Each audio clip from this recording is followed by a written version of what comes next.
into the Football Guys Fantasy Football Show, and the NFL Draft is done. We gave you our top 36 Dynasty rookie rankings, but now we're going to expand that a little bit further from just rookies to all of the veterans and all of the Dynasty landscape. And we figured if we're going to expand this beyond just rookies, maybe we should expand the number of people on the show. So, of course, you've always got me, Alfredo Brown. I'm joined by Dave Kluge, and we have our special guests here today from Fantasy Points, Scott Barrett and Theo Gremminger. Gentlemen, thank you for joining us today.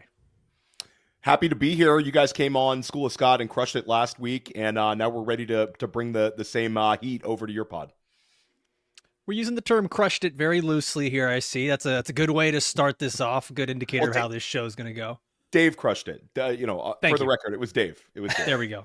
I appreciate honesty, no matter how brutal it may be.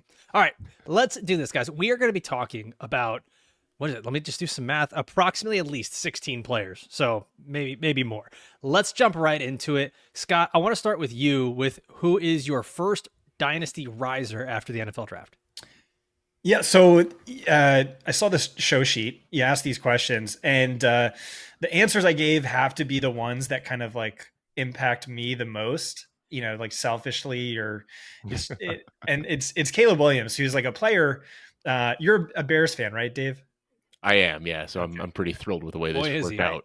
Yeah. So I was really hard on Caleb Williams last year. Caleb Williams was not Brett Whitefield's QB1 heading into the draft, was very critical of him. And then last year, I think everything was terrible. Like, I know Bears fans blame the offensive line, but based on everything I looked at, that was like about a league average offensive line.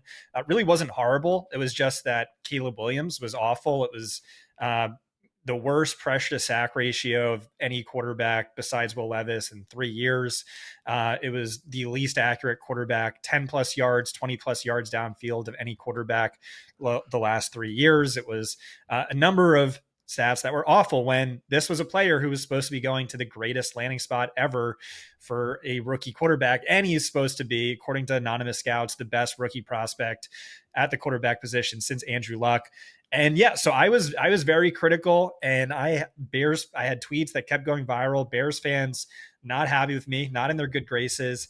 And then what happened this offseason is they got the best non-McShanahan play caller we've seen in a decade. They got 3 new starters on the offensive line. They have this slot receiver which powers the Ben Johnson offense and Luther Burden. They got Colston Loveland with a top 10 pick. And it's just so hard for me to imagine Caleb Williams not being elite. Like, it's not just like an impossible to fail scenario. It looks like an impossible to not be elite scenario. So yeah, I think Browns fans are going to be pulling up old tweets and dunking on me all year. The one little flip side of this is, like, if you really believe in Caleb Williams, do you just spend everything on the offense and the pass catchers to support him? But yeah, Caleb Williams, massive mega winner, and for Bears fans everywhere, what an insanely sick offense you guys have. Hang the banners, man. 3rd straight offseason in a row that the Bears have won it. So yeah, feeling pretty good about this. But you talk about it, the sacks, and I'm completely with you. I'm not like an offensive line scout or anything like that, but I saw pretty good protection for Caleb Williams, and I just saw a lot of bad decision making and happy feet as soon as he'd feel the littlest bit of pressure. And Scott, I know you're good friends with Adam Harstad, one of our football guys, colleagues over here, and he did a study on this, and he shared with me a while back that sacks are a quarterback stat. Like, even really good quarterbacks behind bad offensive lines can avoid sacks, and bad quarterbacks behind good offensive lines take sacks. So that for me is a pretty big red flag. They pushed all the chips in, and I feel like this is so similar to what they did a few years ago with Justin Fields, where they went out and they got DJ Moore and they had Darnell Mooney and they did these things, and they said, well, if it doesn't work out with Fields, at least we can drop a quarterback into a nice ecosystem in the future. And now if it doesn't work out with Williams, I guess they can drop a quarterback into a nice ecosystem here, but hopefully this is what they can do, and it works out to get Caleb Williams back on track. Dave, I just love this journey for you. Like, I genuinely want everything to work out for you, because I don't want to deal with another year of you hoping that the Bears get better and better. You know me. I don't have hope, man. My expectations have been crushed for 3 decades now. I mean, whatever happens, I'll relish in the wins, and I just emotionally dissociate from the losses. Bear down. All right, Theo. I'm excited to hear yours because this is a player that Dave and I both really liked last year and excited to see what happens with him in Dynasty this year. Yeah, so we were so worried throughout the process about a number of running backs, but certainly the most impactful one for fantasy that we thought could get completely nuked was Chase Brown. Cincinnati had in Quinshon Judkins, they had Travion Henderson in, they had Caleb Johnson in, Cam Scattaboo in. Like every back under the sun had a top 30 visit with the Bengals. And we got through day one. We avoided the Travion Henderson potential shock pick. And then we go through day two, and there's nothing there.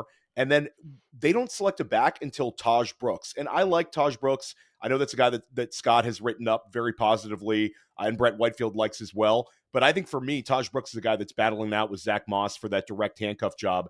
And it's going to continue to be the Chase Brown show. Maybe the usage slides down slightly, but I think that when we look at the offense, not a whole lot's going to change here. Jamar Chase back, T. Higgins back. They bring back Mike Gesicki. And when you look at Chase Brown last year, 54 catches, 11 touchdowns, 15.9 points per game. And if we look at how he finished the season, from week 9 through week 15, he had 6 straight top 10 weekly finishes in PPR. So for me, Chase Brown is a massive, massive winner.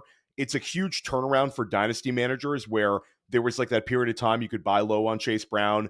Now I think there's a window now where you're going to have to really pay up. And for redraft and best ball managers, you're able to get another key cog in a pretty consolidated Cincinnati offense that might score the most points in the NFL this year. Yeah, I mean, what should continue to help Chase Brown is just his involvement in the passing game there. I know, like, you mentioned Zach Moss and Taj Brooks there, but also Samaje Perine. You kind of have, like, 3 guys all behind Chase Brown that is just copy-paste the same dude over and over and over. So one of them is likely going to have that backup role while the other one's just going to be in a reserve role. We're going to find out who, but Chase Brown kind of feels like the one of one in that backfield. So it should be nice to see him get a full workload over there. All right, let's go to the next one on here. Dave, you've got a fun name. Let's hear this one. Yeah, I'm pretty excited about Bryce Young. And the one thing that's been missing from this offense since he got there is a wide receiver one. We may have deluded ourselves into thinking that the rotted out husk of Adam Thielen was what he needed to get on track. That didn't work out. You know, they went with Jonathan Mingo and Xavier Legette, and they've spent draft capital on wide receivers, but they always seem to have these wide receivers out of position. And I think that Ted McMillan now is the guy that just kind of puts a bow on this entire passing attack. It gets everybody else in positions that they should be in. Xavier Legette was never an X receiver, and they were asking him to do that last year, and he was terrible in that role. But I think he's got the physicality that he and Adam Thielen can rotate snaps out of the slot, and that's where he can show off his athleticism. And I think Jalen Coker moving out to flanker, that makes a lot of sense. You look at what he did at Holy Cross. He was just running verts and pretty much nothing else. So putting him in that role and letting Ted McMillan be that prototypical X receiver that we've seen from DK Metcalf and Mike Evans in these Dave Canales offenses, it's hard not to look at Bryce Young as a winner. You know, they made the big investments in the offensive line last year. And when Bryce Young came out early in the season, I think a new system, a new offensive unit or a new offensive line unit, some new pass catchers, it was just overwhelming for him. So I think that by benching him, letting a vet like Andy Dalton go in there, everything kind of fell into place. And then they were able to drop Bryce Young into a better system. And we saw what he looked like at the end of the year. Over the final month of the season, he was tied with Baker Mayfield for the most fantasy points. Now he has an actual wide receiver that can play the role needed in this offense. For me, I saw Bryce Young playing really good football at the end of the season. And now with a true wide receiver one on this offense, it's hard not to look at him as a huge winner. Yeah, I mean, it's got to be exciting to see what's being put around Bryce Young. I think a lot of it just came up to what happened at the end of last year, right? Like if we had not seen that turnaround, we're probably looking at a very different draft. There was rumors that the Panthers were even considering Mason Graham as he was falling. And then luckily we end up with Ted McMillan there on the Panthers. Yeah, it's a good one because Bryce Young, like you said, Dave, was so good towards the end of the year that I'm wondering, where do you have him ranked in Dynasty right now? He's not in your top 12. Is he in Dynasty yet? Listen, man, I just finished my superflex rookie rankings yet. I'll be diving into Dynasty rankings throughout the week. I don't have it yet. I don't know if I'll be able to get him inside my top 12, but he'll probably be somewhere in the high-end QB2 range. Okay. All right. Fair enough. So for me, my first riser is just, I kind of cheated here. And when you make the show sheet, you can cheat a little bit and just piss everyone else off on the show. And I went with this batch of rookie running backs that got drafted this past weekend.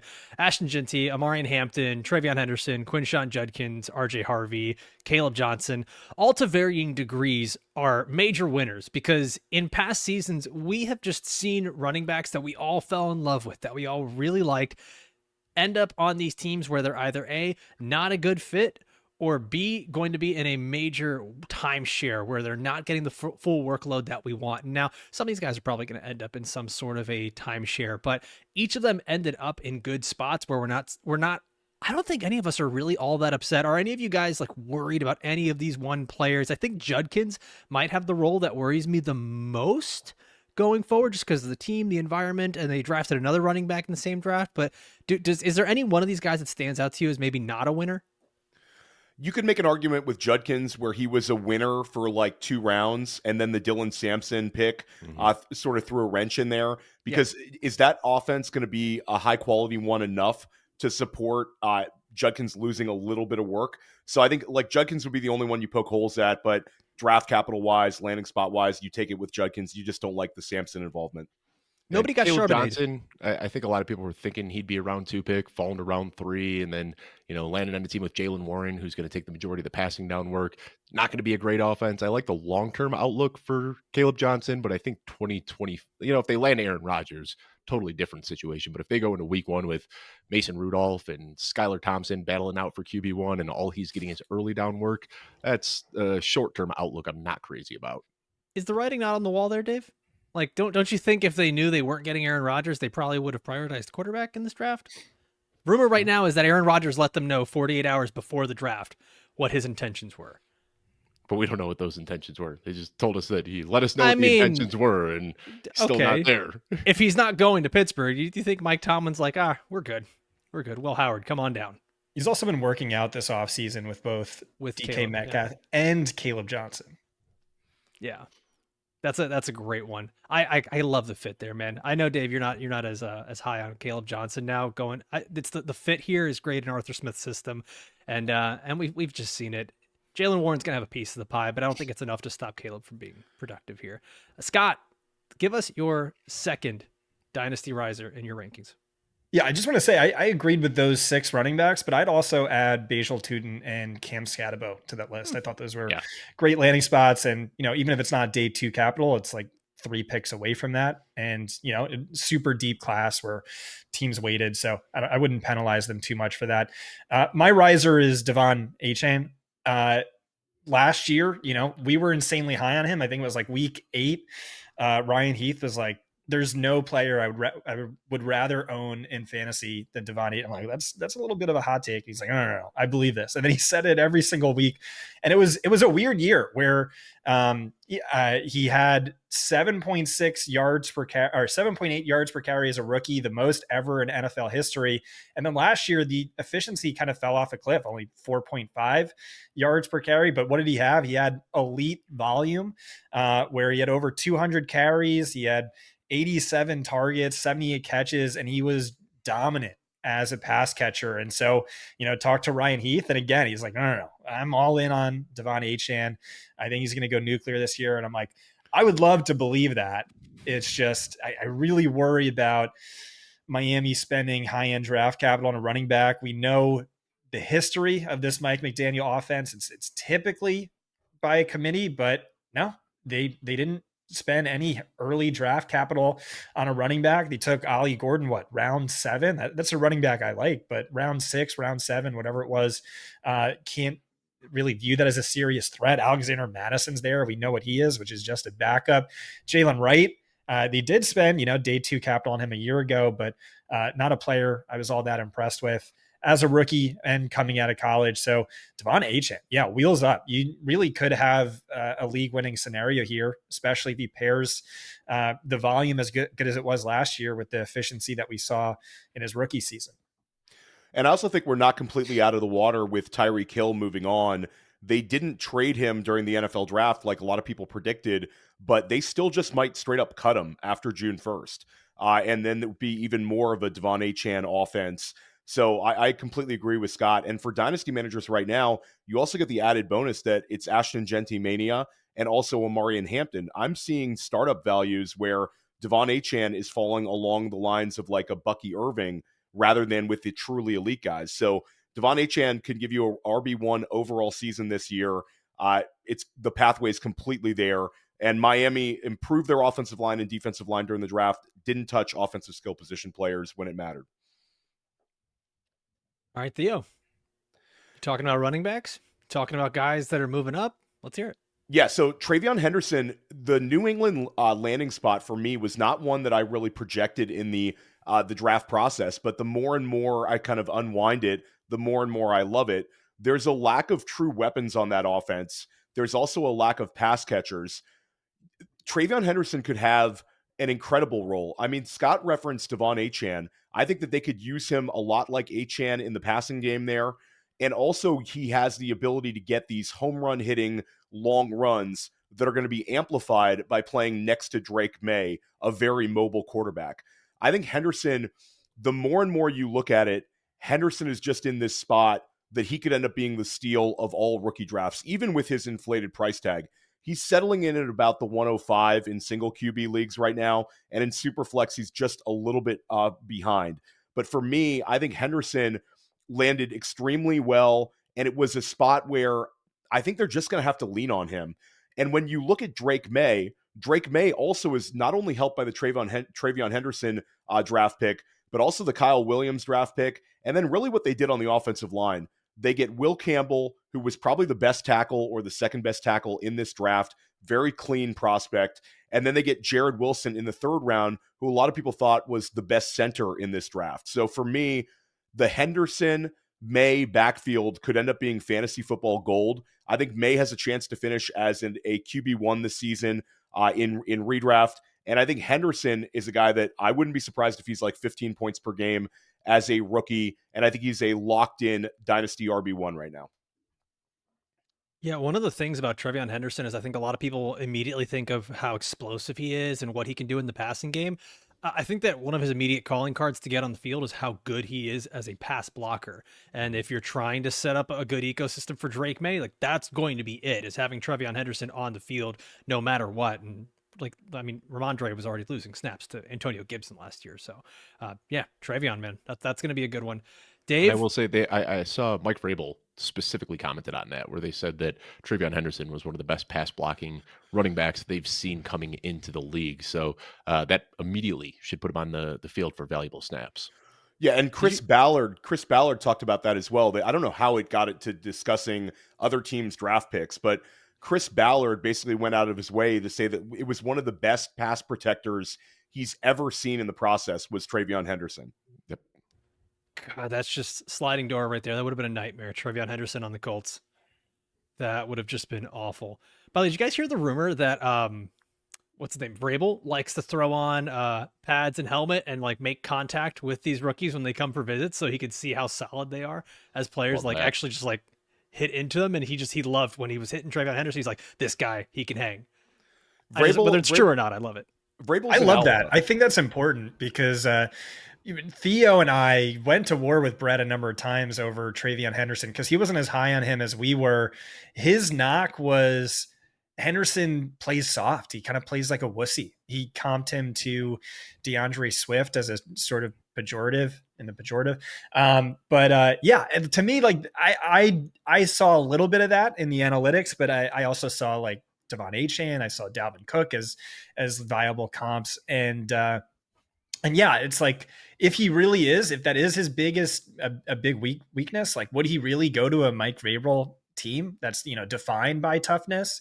And I watched that press conference, and yeah, the GM was like, no. I think he's a tough runner, tougher than he gets credit for.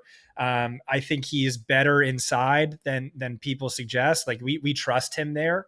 Although like obviously the outside runs and explosives are his calling card, but no. We like him on inside runs. We think he's tough. We think he can hang, blah, blah, blah. So yeah, I agree. I think this is a good call. The Travion Henderson discourse feels so similar to the Jahmyr Gibbs discourse, where everyone said he's just this spark plug that can just get outside, and then he steps on an NFL field, and you say, "Wait, this dude plays with tenacity that very few running backs have, and he's got the contact balance. He can run through defenders." I see a lot of that in Henderson's game too. Yeah, I think he's going to be. I think he's going to be absolutely tremendous. Yeah, it's just good landing spots overall. Seeing the Patriots just I hate it as a Dolphins fan, but watching them set up Drake May with the ecosystem around him is just it's going to be fun to watch.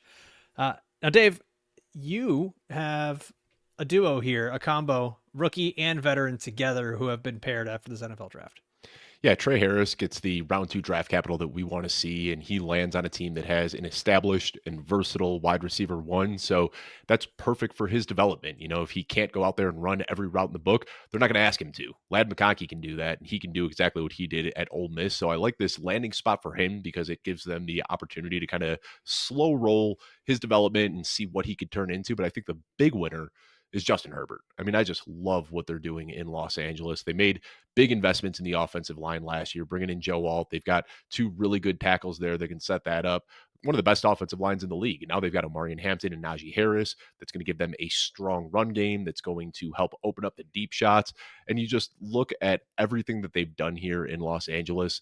I know Justin Herbert has been the if guy for years, like if he has this and this and this, but I really see this season now going into year 2 in this Jim Harbaugh and Greg Roman system being healthy. That's a big thing too. Last year, he started the season in a new system with an ankle injury that just completely zapped his mobility. So now going in healthy with some new weapons around him in year 2 in this system, I'm going right back to the Justin Herbert. Well, I haven't done my rankings yet, but I was kind of looking early this morning, and he's going to be somewhere in that QB6 to QB8 range for me going into this year. Yeah, I mean, they leaned into the offensive skill positions with the first 2 picks in the draft after nailing Ladd McConkey last year and adding Najee Harris earlier in the offseason. So, like, the ecosystem offensively this year is going to be much, much, much better than last year. Really, really surrounded him with some good players. Yeah, if the Bears are the perennial offseason champs, the Chargers are a pretty close second. Let's hope it all comes together. Scott, I want to get your opinion on this because I've been the resident Trey Harris hater on this show, and it just kind of seems like the Chargers always have a flavor of receiver that they want to pick, a guy who's like not a great route runner, but man, the potential is there, and they keep trying to pair him with Justin Herbert, and it keeps not working out. I still think obviously Ladd McConkey has to be the top target earner on this team. Does Trey Harris, what kind of fantasy value does he give you in year 1? Because we know that's typically so indicative of where the dynasty value heads.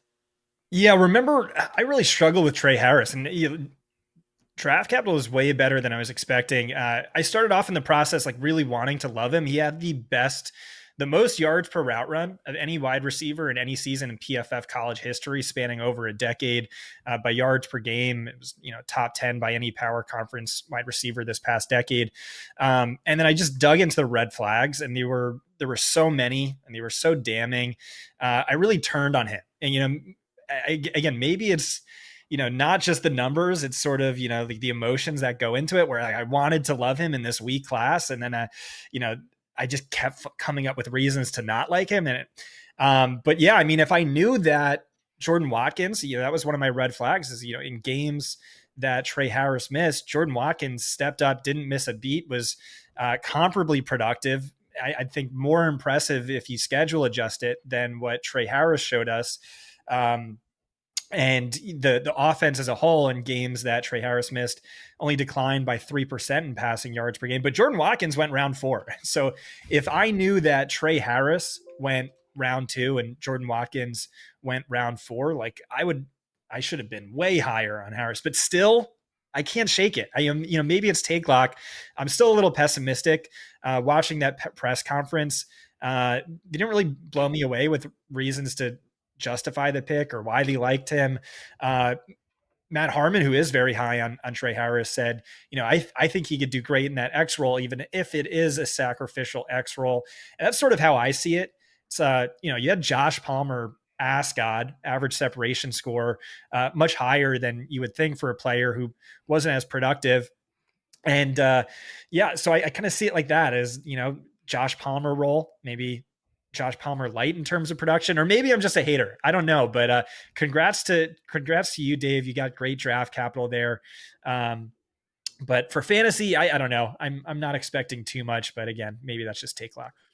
I I'm think gonna that start like the one like a swear jar type thing. Every time Alfredo says he's a bad route runner, I'm just gonna put $1 in there, and I'm gonna be able to retire by next year.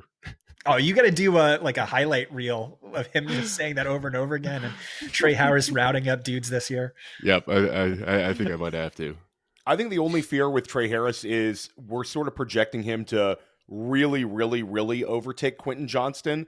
And last year, Johnston had like over a 20% target share. He had 91 targets last year. And he seemed to, I know that he's always sort of like a guy that's a meme in fantasy football, but Harbaugh didn't seem to hate Quentin Johnston. Like the previous staff maybe had a little bit of a lack of trust and dislike.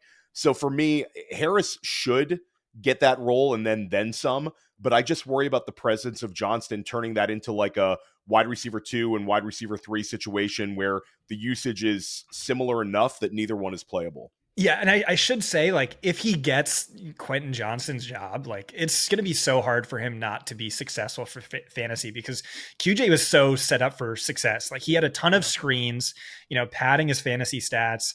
And then, like, I don't know, he had like 80 fantasy points on busted coverage or something, which is like twice as much as anyone else. And so, like, he still wasn't separated. Like, he was still bottom 10 in separation, but it's just that role, like, the offense, the scheme production, really great. So if Trey Harris can get that, yeah, I mean, like, it's going to be really hard to see him not succeed for fantasy.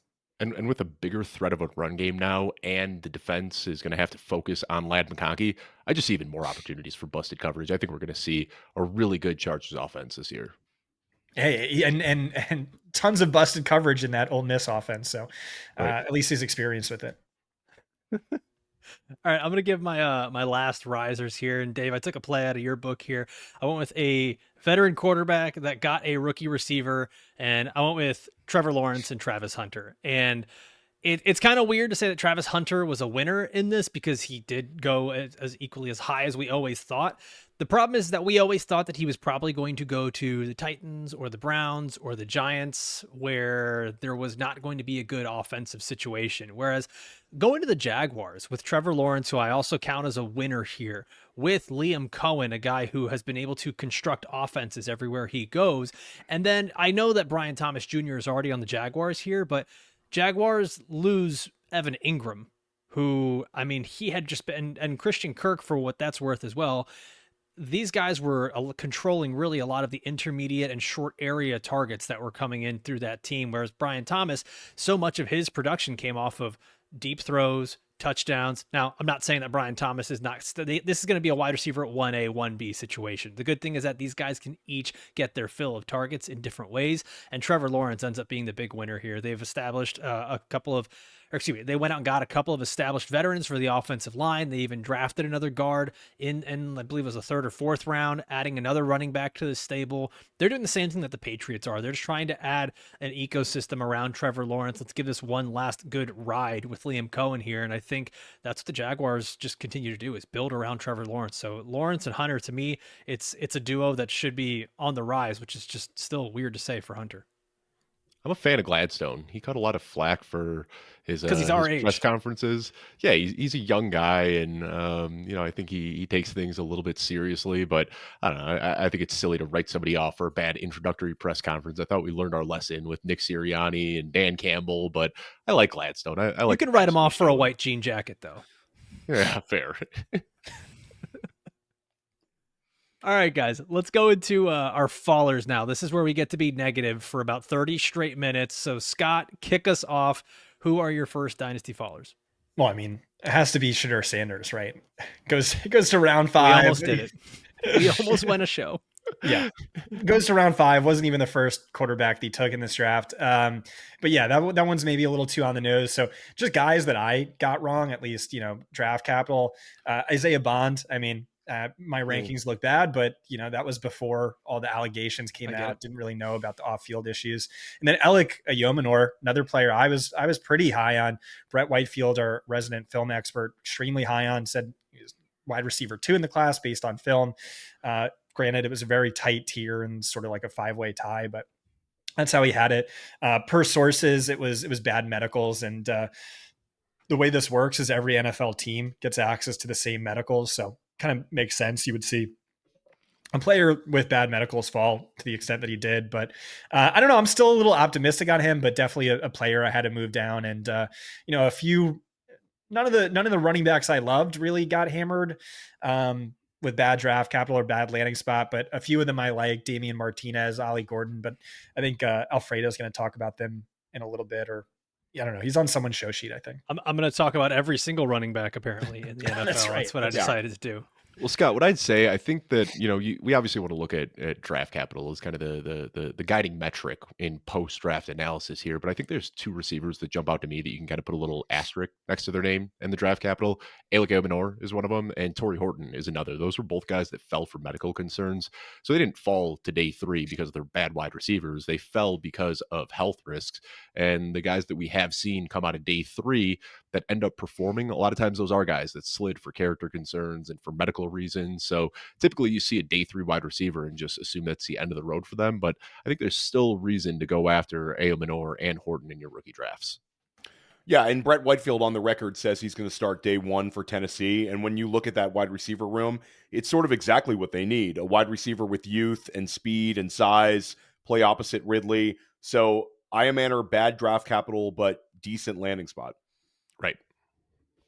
Yeah, I mean, there's definitely going to be some of these guys that went on day 3. There's going to be someone that comes out of this, whether it's at the wide receiver or the running back spot. You don't typically see it, like you said, Dave, but there seems to be a lot of depth charts at the skill positions where there's just enough openings. As we were doing our fantasy outlooks for the Football Guys Rookie Guide version 3.0 that's coming out, that was one thing I started to notice, where every time I started to write one of these outlooks, I'd say, but the depth chart is going to be kind of open, so there'll be a competition there. So definitely something to follow with each of these guys, some of these players that got drafted a little bit later. Dave, let's hear your first follower that you've got. Michael Pittman. I mean, we saw it last year. He already fell pretty hard, and he has been very much so a target or a volume-based play in fantasy. I mean, the skills have never been eye-popping. It was often that he was just the only capable receiver there and would pad his production with a lot of volume. We saw that start to slip last year when Josh Downs was there, and I know there were some injury concerns as well. But when I see Tyler Warren now going to Indianapolis, if you look at what Michael Pittman did over the last few years, he was running a lot of the same routes that we saw Dallas Goedert running in that Philadelphia offense under Shane Steichen a few years ago. So now with Tyler Warren there, a much better receiver than Michael Pittman, in my opinion, he's going to take a lot of those same routes across the middle of the field and the short little safety valve routes that kind of work to get the pressure off the quarterback. So Pittman, he's got the contract, and I know he's had a handful of wide receiver 2 seasons for us in the past, but I fear that the drafting of Tyler Warren pushes him to 3rd, maybe even 4th in the pecking order. And if we're looking at a low volume passing offense, Pittman is a guy that even if he's sitting there in like round 12, 13, 14 of my drafts, I'm just not going to be very interested in taking him this year. I want no part of Pittman in Dynasty. I traded him for a 212 in a league heading into the NFL draft, and I feel like that trade doesn't exist anymore after the Warren. And Josh Downs is just a significantly better bet. Completely agree. I don't even think the draft pushed him. How low can it's like the Dennis meme from It's Always Sunny is I can go lower. It's like, how low can Michael Pittman actually be in dynasty rankings when he wasn't that high to begin with? It's the quarterback situation there, him not being even, I don't think, one of the best wide receivers on his team. Theo, like you said, it's Josh Downs. This just he's in roster clogger territory, because last year you had the out where Flacco gets the window and you're sort of excited about Pittman again. Now let's say Daniel Jones takes over. It's still a target tree where Tyler Warren, Josh Downs, and then you have to think Adonai Mitchell they're going to use a little bit more in year 2. So Pittman sort of just blends in now, doesn't really make an impact for you in fantasy. Listen, guys, I know this isn't hard-hitting analysis. I had to take the low-hanging fruit after Alfredo took 57 losers for himself. Fine, yeah. That was all I had took left. All the fruit. All right, Alfredo, let's hear your losers. Yeah. Or Let's fallers, I should say. We don't like the term losers. Let's do this.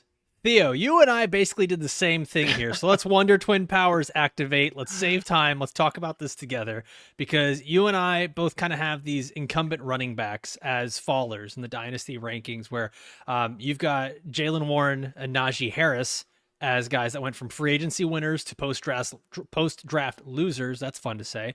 I threw in Ramondre Stevenson, Travis Etienne, Jerome Ford as other guys here.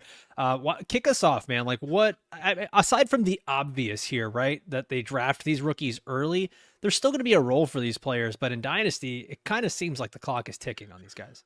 So I mentioned Warren and Harris together because Warren was so cheap as a rookie that a lot of Najee Harris managers were just able to get Warren on their dynasty rosters and then put him right behind Harris. And finally, this was going to be the year that it was a blackjack split. Najee Harris moves on in an elevated situation in LA where he suddenly gained like 10 spots in the dynasty running back rankings because he's going to play in LA in the Greg Roman offense, etc. And Jalen Warren avoids everyone besides Kenny Gainwell throughout free agency. So you basically look like you might have two RB2s this year just by rostering these guys for a number of years. And all of a sudden, they get attached to two of the better running backs in the class. Omarion Hampton, in my opinion, pretty much nukes Najee Harris. I think the beginning of the season might be a little annoying for Hampton managers, but I mean, you're not gonna keep Hampton handcuffed, but like in terms of his usage by Najee Harris. To me, this is a 65-35 backfield where Hampton is going to be the one getting all of the goal line work, in my opinion. And then you look at Pittsburgh and Caleb Johnson. Like, Dave, you talked a little bit about how Warren's still going to be useful in the passing game, but I don't know. I think Caleb Johnson, they're going to be very run heavy this year. They've improved that offensive line last year. And when they talk about Caleb Johnson, like, this is a guy that fell to the third round, but I think they have huge plans for him. And if Caleb Johnson simply inherits the Najee Harris 270 plus rush attempt role per season, he's got so much more juice as Harris as a runner that I think this is going to be a guy that will actually, they're going to want to keep on the field even more. So I worry a lot about like Warren, and I certainly think that Harris is nuked. Yeah, something that I've heard both Mike Tomlin and Arthur Smith talk about with Caleb Johnson, just to last thing on that, is they've talked about how he's a volume-based runner and how he gets better as the game goes on and they get into the fourth quarter. So that's something that I'm trying to keep in my mind, that Jalen Warren, sure, he'll be involved, but it really does seem like Mike Tomlin always had that one single runner that was getting a lot of volume. It's going to be interesting to see where that goes, because Arthur Smith is still kind of the fly in the ointment on this. He likes to have two running backs in his system. Mike Tomlin's always liked to have the one. It's going to be curious to see how they do that. The other guys that I put in here as fallers. What I want to say about Arthur Smith, I mean, how quickly we forget just 2 years ago that this team, or the Falcons, when Arthur Smith was there, they drafted Bijan Robinson, and then he was given touches to Tyler Algier and Cordero Patterson. So that, we're talking about top 10 overall pick in the NFL draft. I don't think a third round rookie is going to be afforded this immediate workhorse role that a lot of people are projecting for him. I'll say the difference with this, though, sure, he's probably not going to get a workhorse role. I think the outrage with the Bijan thing was where we were all drafting him in fantasy. And he also went into a backfield that had a 1,000-yard rusher from the year before. Granted, Arthur Smith is still, he's going to pull all sorts of, clown car running back usage at various times. It's going to frustrate us. But I think with the cost of Caleb Johnson being quite a lot less than Bijan ever was, it makes a little more sense here. Jalen Warren at 1,000 yards 2 years ago. Just saying. Arthur Smith wasn't on the team. All right. The other guys on here, by the way, Jerome Ford, Ramondre Stevenson, those guys sort of almost feel like roster cloggers at this point. Kind of the way, like the way of Antonio Gibson, how that went after a little bit. And Travis Etienne is the only guy. I put him here as a faller. You can still keep a light on for him, I guess, but he's in the final year of his contract with the Jaguars. They go and they get Tootin. They have Tank Bigsby. It seems like they're really trying to make a commitment to a good passing game here. And Liam Cohen's been a guy that's been able to make late round running backs. Yeah, I wanted to go a little spicy here. So I went with Emeka Egbuka. Obviously, the draft capital was great, but there's also Mike Evans there. Sure, he's on the last year of his deal, and he's 32 years old. There's Chris Godwin. Yeah, sure, there's a chance he might not be ready week one, and he's injury prone, and he's late 20s.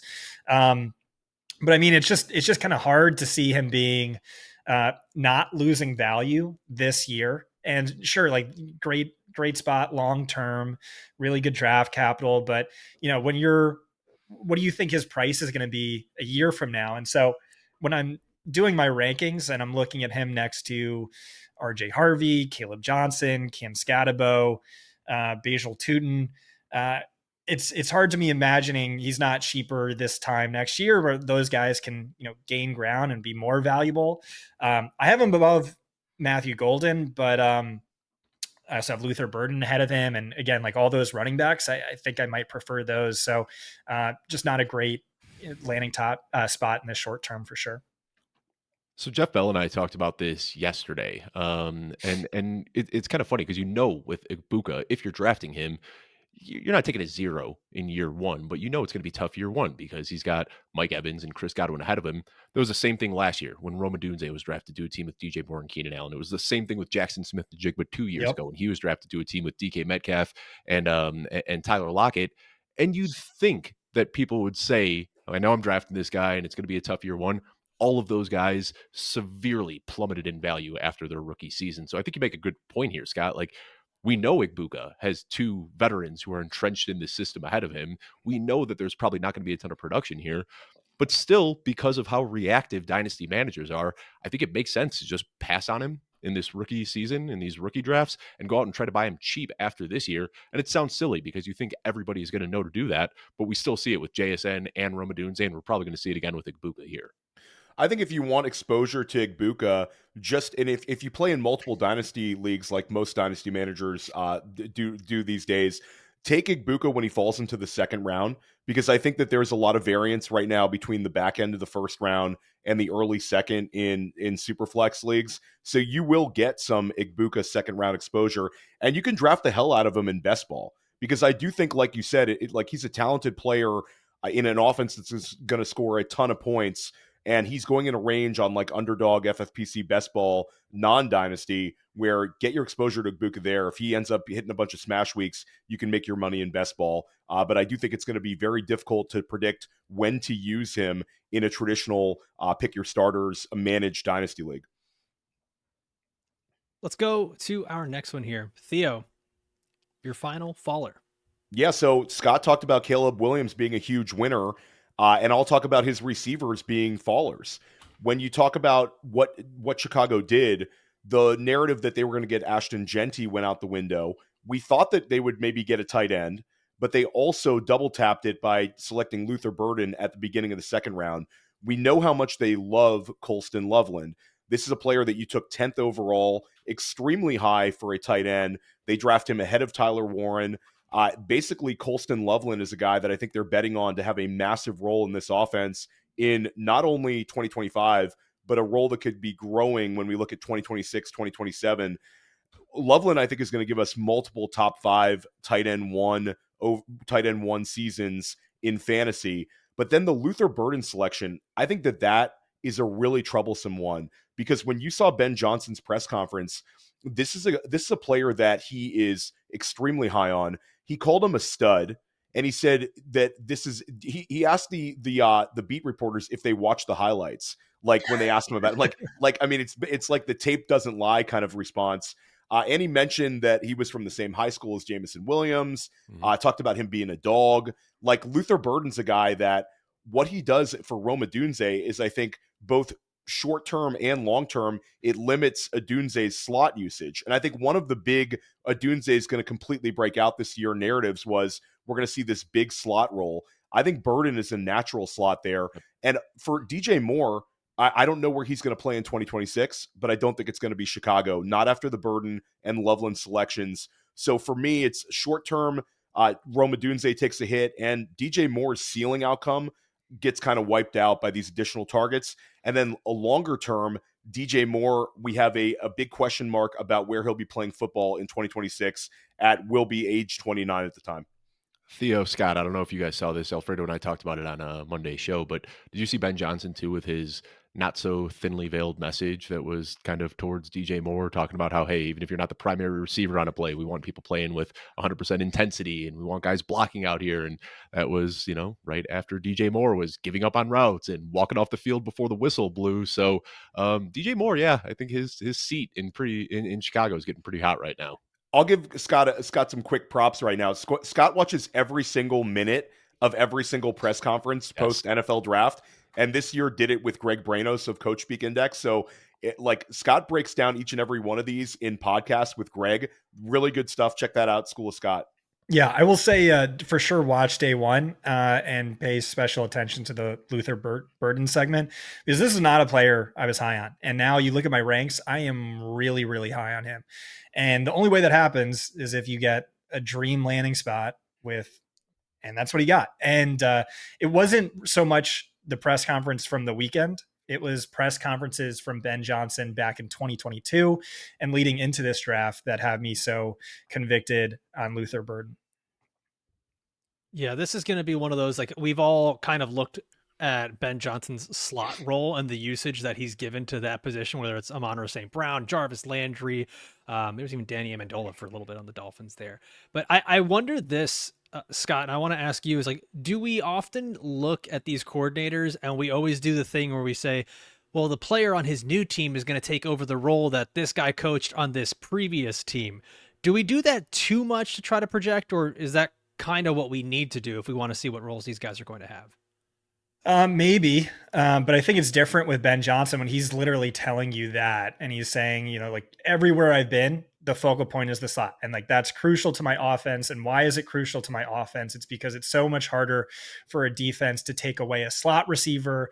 You could do so many different things with it. It's just fundamental. It's paramount to my philosophy, my scheme, my system. So I think when he tells you that, I think it's a different story.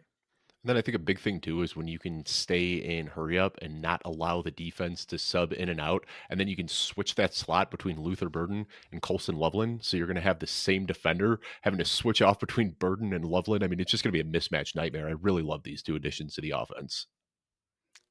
Well, we try not to slot shame on this show, but we've already had Emeka Egbuka as a faller. And Dave, you and I both have a couple of slot receivers here that we see as fallers. Give me your guy. Yeah, Jaden Reed is the name that I wrote down, but really it's very similar to what we were just talking about with Chicago. It's kind of all of the Green Bay receivers. I was notably a little bit lower than consensus on Matthew Golden, and I don't want to pretend like I'm smarter than NFL teams. Can't ignore the first round draft capital. But as you said yesterday, Alfredo, that felt like they were kind of catering to the home crowd. They just wanted to get some big applause, finally taking a wide receiver in the first round. I feel like Matthew Golden was a little bit of a reach. And when I look at what he did at Texas, a lot of his stuff came on these short kind of gimmicky routes where he was able to make plays after the catch. That's exactly what Jaden Reed has done in Green Bay. So I see two very similar receivers. I don't know how they're really going to be able to coexist. And then once you add in Romeo Doubs and Dontavian Wicks and Tucker Kraft and Luke Musgrave, it's really just rehashing a lot of the things that we've said about the Bears. It's going to be tough for all of these guys to live up to their expectations. Jordan Love, sneaky winner here. He got another weapon, finally gets a first round wide receiver to throw to in Green Bay. But it's hard not to look at all of the receivers here in Green Bay as fallers. Yeah, it does. Would we say that Jordan Love is a winner then? Yeah. Yeah, absolutely. I mean, everybody thought that Green Bay was going to go cornerback, what a lot of people thought, in the first round, and they take their first wide receiver selection since 2002. So was this reactive of only scoring 10 points in the NFL playoff loss to Philly where Love had 3 interceptions? I think so. And Mark Murphy, he made it a really big point to come out and say it's the first wide receiver we've drafted since 2002. Dave, you and I, we keep laughing at this. He came out really finger gunning the crowd. He was doing his Vince McMahon thing, really pumping everybody up of look what we did, everybody. We got a receiver. It felt like they were playing it up a little too much. I don't know. That's the non-football analysis part of it. I just don't know if it was the right guy. I mean, I see a lot of receivers that went early in round 2 that I would have preferred over Matthew Golden and would have been better fits for the offense. But, Matt LaFleur knows more about football than I'll ever know, so gonna trust his judgment on this one, and I'm okay being wrong, but I just don't see the fit.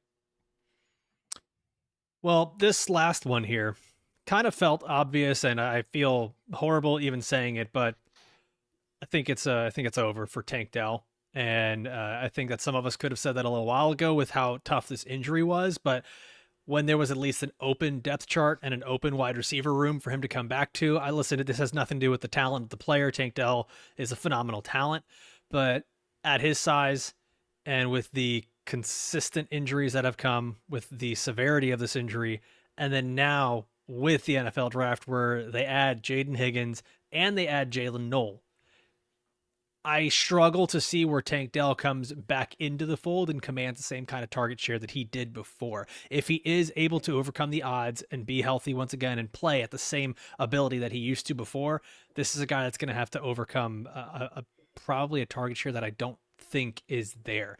Guys, any thoughts on this, Theo? I feel like Tank Dell's done. You're already there too. Yeah, he's done.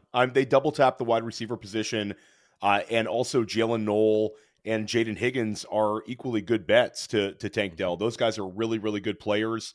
I think Tank Dell's a terrible bet. If you can get somebody to give you a 2026 third rounder for Tank Dell in any league, I couldn't get one. It. Yeah, you could. I mean, I offered, could not get one. Yeah, I think he's officially done, and you know that we like those guys a lot. Like Higgins, the guy that I'm very high on, and I know Brett and Scott are as well. And Knoll also, like Knoll was the guy we were super high on in the process. They get him in the third round. So if it was only one wide receiver selection on day 2, you could make an argument that this redshirt year for Tank Dell, he could come back and be in a fun role like he was at the beginning of this year. I think that ship completely sailed. And I'll say it was also a bad weekend for Jonathan Brooks backers and believers, because Carolina drafts ETN, sort of an indictment on they'll get Brooks back. So both of the redshirt injury guys taking a year off, bad result. Yeah, I'm I have Houston. A question. Oh, go ahead, Scott. Yeah, I'm Houston based, so I'm a little closer to the Texans than any other team. Sources I'm hearing are Tank Dell's going to try and play this year, but I think multiple doctors have said he should not play this year. It is not in his long-term history. It is like a big risk there. And yeah, so I just have to agree. And I think it's kind of over for Tank Dell. And we also forget that Tank Dell was a very old prospect. Like this would be his age 26 season. So he's going to be coming back most likely at his age 27 season. Who knows the role that Higgins and Knoll have carved out by then. I have a quick question for both of you though, Theo, Scott, before we wrap up here. I did my ranking show with Jeff Bell yesterday, and the biggest disparity we had in the top 2 rounds was Jaden Higgins. I've got him as my 109. So I've got him 9th overall in superflex rankings. Jeff had him down at 19. We agreed on almost every other player in the first 2 rounds, but that was a pretty wide disparity. So interested where you guys slot him in, because I see that draft capital, which was surprising to me. And I see a very good landing spot. I see a Houston team that's invested a lot in the offense. I'm very excited about Jaden Higgins' outlook in this offense. How do you guys feel? I was a little closer to Bell, but like I love Higgins, and like you had that report from Ian Rappaport where it's a ton of teams were calling at the top of round 2, and then Jaden Higgins goes off the board, and those calls stop being made. NFL really high on him. It was a player I really liked, but at the same time, it's you have Nico Collins there as the established wide receiver 1, and then you have Christian Kirk, maybe eventually Jalen Knoll doing things a bit differently, working out of the slot. And so I don't see wide receiver 1 upside. So you talk about like an RJ Harvey, a Caleb Johnson, players like that I have over him. But yeah, this is a player I like and would be excited to draft. I have Higgins at 14. So I'm between right you middle. And Jeff. Right. And I think that Switzerland. Completely fine having Higgins at the tail end of the first round. I think that he's in a fantastic spot to not only be their wide receiver 2, but to be the number 2 target in the passing game. And we've seen a lot of guys have success there. We saw last year Stephon Diggs in that really weird low ADOT role was 15 points per game. I think there's a chance that if Jaden Higgins goes nuclear this year, you're talking about a Tank Dell-like rookie season. I think he could really, really, really perform well this year. So I think he's a really, really good pick at the beginning of the second round for you in Dynasty rookie drafts right now. And we got to remember that Tank Dell rookie season was also CJ Stroud's rookie season, where rookie quarterbacks notoriously don't support multiple weapons. And there was a stretch in the middle of the season before Tank Dell got injured, where Tank Dell and Nico Collins were both putting up wide receiver 1 numbers. So if Stroud was able to do that as a rookie, I have faith that he can support 2 very good receivers now in year 3. Well, gentlemen, I want to thank you guys for coming on. We talked about just a bunch of players here, way more than 16. We underpromised and overdelivered. Not per usual. Normally we go the other way. We overpromise and underdeliver. But let's see. Who should I throw it to do the promo for what you guys have going on? Because when we did it on your show, Dave absolutely knocked it out of the park. Theo. School of Scott. Scott and I every single week. We have Rich Rebar on this week. We're doing a rookie mock draft. Make sure you check out Fantasy Points YouTube and the podcast School of Scott. And then Fantasy Football Daily. I'm dropping several of those a week. And Dynasty Life is now over at Fantasy Points. Make sure you check out all of Scott's articles. All of Scott's rookie rankings are up. My rookie rankings will be there. I mean, the positional rankings are there, but I have a big article dropping with my rookie rankings. So check those out. Hopefully we help you win your Dynasty rookie drafts. And I'm going to go see your boy Edwin Porras later today, actually. I don't know if there's any confidentiality here, but had a bad ski crash a couple of weeks ago. He's based out in Colorado, so hoping he can fix up this shoulder that I've been dealing with for the last couple of weeks. Yo, he's the best. Shout out to Edwin Porras, the best or the most winningest NFL sports bettor of all time, was on Joe Rogan. He had an autobiography. He said like one of his biggest edges was getting good injury news. And he said, Edwin Porras and Dr. Chow are 2 must follows on Twitter. Like he only gave out 2 Twitter recommendations. One was Edwin Porras. Yeah. I've like messed up my back and stuff. And yeah, he'll send me some exercises. He's helped me out from afar. So I was a pitcher growing up, and I had a bad shoulder injury on my throwing arm a few years ago. And 2 years after my injury, my shoulder was just frozen. Like mobility never came back, strength never came back. One session with Edwin, and then he sent me home with a program to work on. Within a month, shoulder was back to 100%. So now it's my other shoulder that's injured, and going to see him again and hoping for similar results. He's a great guy. He worked with MLB pitchers. So exactly, yeah. Worked with an MLB team. So shout out Edwin, great guy. Just wanted to squeeze that in before we signed off today. Dave, that explains a lot. I didn't know you played baseball. I did, yeah. Yeah. No pitch count for Kluge. No pitch count. No. What were we throwing, Dave? Mid 80s? Low 80s. There you go. I was a lefty, though. There you go. So oh, nice. It was fun.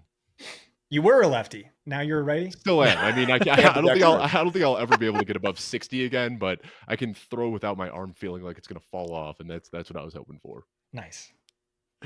Well, maybe we'll get some video of Dave, out there throwing some heaters and post that up on the YouTube. One for me drunk at a Sox game a few years ago, throwing the speed pitch. I clocked 78, and after a few years off on a cold shoulder.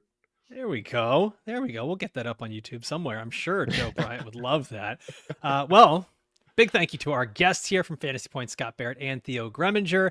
As always, want to thank everybody for watching and listening all the way through. For myself, for Dave, for Scott, for Theo. We'll see you next time. Adios.